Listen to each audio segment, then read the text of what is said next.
වෙසක් තොරණ සංකල්පය සහ ඉදිරිපත් කිරීම.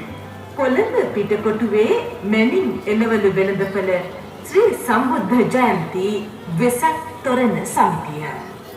වෙසක් තොරණ සැලසුම සහ රූපරාමු චිත්‍ර නිර්මාණය.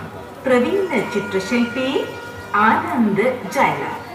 විදුලි ආලෝක රටා නිර්මාණය. ඇල්පිටිය සචි ඉලෙක්ට්‍රිකල්ස් අධිපති සරත් ගාල්ලගේ. වෙසක් තොරණ කතාව පටිගත කිරීම සහ සංස්කරණය. කළුපෝවිල පාසල් මාවතේ පද්මසිරි ඩිජිටල් ශබ්දාකාරයේදී ප්‍රියන්ත පුෂ්පකුමාර.